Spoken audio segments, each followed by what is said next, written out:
Você sabia que Portugal quase deixou de existir no século XIV e que uma guerra entre duas irmandades decidiu o futuro do país? Hoje, no Rios do Conhecimento, você vai conhecer a Guerra das Duas Irmandades, um dos capítulos mais épicos da história portuguesa. Já deixa seu like, se inscreve e compartilha para apoiar o canal. Estamos no final do século XIV. O rei de Portugal, Dom Fernando I, morre em 1383, sem deixar um filho homem para herdar o trono. A única herdeira é sua filha, Dona Beatriz, casada com ninguém menos que o rei de Castela. E aí nasce o problema.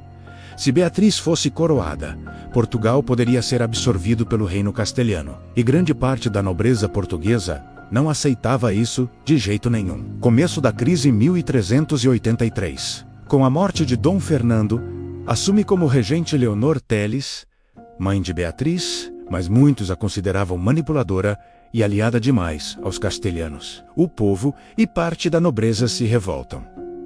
Queriam um rei português, não a união com Castela, e então surge uma figura decisiva.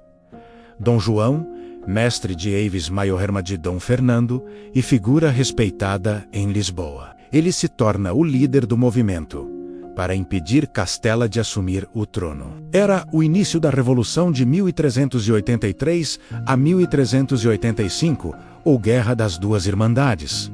Portugal, dividido por isso o nome. Não era apenas Portugal contra Castela. Era também portugueses contra portugueses. Uma irmandade apoiava Dona Beatriz e Castela. A outra apoiava Dom João e a independência de Portugal. O reino se dividiu em vilarejos, nobres, cidades.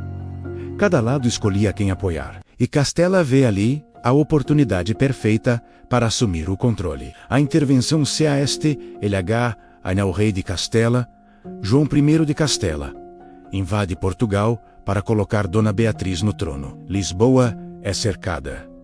A fome se espalha.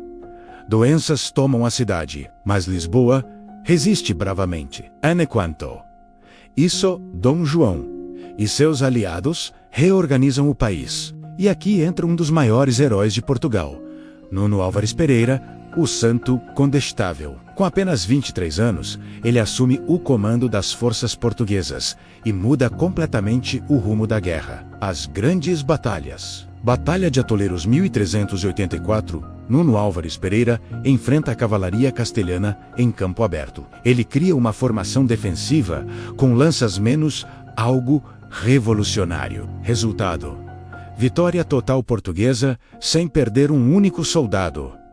O moral do país muda imediatamente. Cerco de Lisboa 1384. Castela tenta, de todas as formas, entrar em Lisboa, mas a cidade resiste. Depois de meses, doenças e fome, os castelhanos desistem e recuam. Foi uma vitória essencial. Eleição de 1385 em Coimbra. Dom João, mestre de Aves, é eleito rei. Dom João I de Portugal. A partir daí, a guerra muda de nome para a Guerra da Independência Portuguesa. A batalha final, Aljubarrota 1385, em 14 de agosto de 1385, acontece o combate decisivo. O exército castelhano é muito maior. Portugal está em desvantagem absurda, mas a estratégia de Nuno Álvares Pereira, menos usando o terreno em forma de funil, estacas, fossos e formações compactas, destrói a cavalaria castelhana. Portugal vence de forma esmagadora. Essa vitória garante definitivamente a independência do reino. Depois da guerra com Aljubarrota, a Guerra das Duas Irmandades chega ao fim. Portugal segue independente. Dom João I inaugura a dinastia de Aves o país. Entra em uma era de estabilidade que, décadas depois, daria origem às grandes navegações e ao Império Português. Nuno Álvares Pereira vira herói nacional e séculos depois santo canonizado. Foi uma guerra pequena em escala, mas gigante em importância. Curiosidade final: existe uma tradição popular curiosa.